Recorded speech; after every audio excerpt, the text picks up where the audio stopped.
Hello mga millennial, kumare at kumpare. For today's video, samahan nyo naman kaming pumunta sa Isabela. Maaga ulit tayong gumising dahil aasikasuhin ko muna ang almusal ng aking mag-ama. Pupunta kasi ang aking mister sa bukid at may pasok naman ang aking panganay. Hindi ko na pinapasok ang aking bunso dahil magpapractice lang naman sila ng calisthenics. Noong naasikaso ko na ang lahat ay pumunta na ako sa aming opisina. Andun kasi ang aming service. Mga 7:30 ay umalis na rin kami. Bago kami umakyat sa Isabela ay nagpa-diesel muna ang aming driver. Nadaanan rin pala namin itong SM Rosales, Pangasinan. Nadaanan din namin itong napakaraming payong. Kukuha sana ako ng isa kaso napakataas naman, char.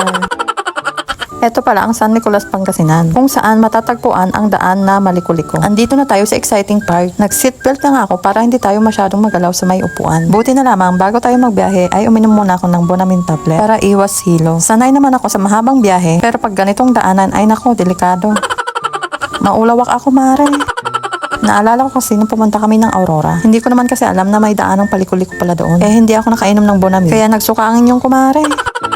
Dahil napakaganda ng view, huminto muna kami para makapagpa-picture. Hindi pa namin nakakalahati itong daang Paliko-Liko. 2 beses na pala ako nakarating dito. Nung first time, nung galing kami ng Cagayan. Dito na kami dumaan noon ng pag-uwi. Marami rin palang mga pumupuntang mga riders dito at mga vloggers. Mapapawaw ka kasi sa ganda ng view dito. Kaya maraming namamasyal dito. Ito na rin kasi ang pinaka-shortcut pag pupunta ka ng Nueva Vizcaya at Isabela. Pagkatapos magpa-picture ay tumuloy na rin kami sa aming biyahe. Napakalamig pa rin pala ng klima dito. Para ka ring nasa Baguio. Sobrang hamog rin pala ng aming mga nadaanan. Hindi namin tuloy nakita ang mga magaganda pang ibang view. Zero visibility dahil sa sobrang hamog. Pag binuksan mo ang bintana ng iyong sasakyan, malilibre ka sa aircon sa sobrang lamig. Nagpasan na nga namin ang daang Paliko-Liko at nandito na kami sa may patag. At dahil nagutom ang mga person, naghanap kami ng lugar na pwede namin pagkainan. May dala-dala pala kami mga baon. Syempre, hindi mawawala itong isang kalderong kanin. Pinagsaluhan na nga namin itong dala-dala naming pagkain. Merong adobong baboy, tinapa, nilagang itlog, longganisa at itong kamatis na may masarap na alamang. Tara, kain tayo mga maring at pareng. Mas masarap pala talaga kumain pag nakakamay. At pag nasa ilalim ka ng puno, napaka-presko. At nang matapos na kaming kumain, tinuloy na namin ang biyahe. Dahil malayo-layo pa ang aming pupuntahan. Ang pupuntahan pala namin ay ang Quirino, Isabela. Bibisitahin namin ang taong tumulong sa amin upang makabenta kami ng mais sa BMEG San Miguel Corporation. Familiar naman kayo siguro kung ano ang BMEG. Kami na ang bumisita sa kanilang lugar sa kadahilanan. May di naasang nangyari na naganap sa kanyang buhay. Nakarating na kami dito sa kanilang bahay. Heto pala ang kanilang alagang aso, si Cassie na napakalambing. Pagkatapos ng mahabang kamustahan at kwentuhan, nagpaalam na rin kami at umalis. Bumalik ulit kami sa biyahe at pupuntahan namin ang Ramon Isabela, kung saan matatagpuan ang napakalaking dam ng Isabela.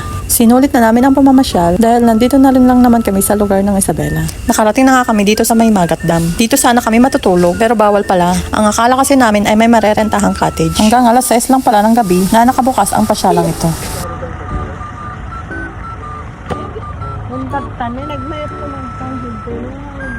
Turista? Nag-tourist ko na na. Nag-tourist ko.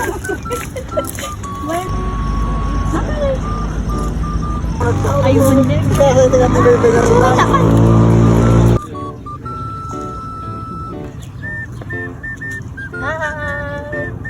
Welcome to Magat Dam. Magat Dam.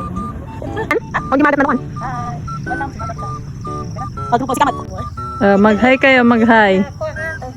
Hi!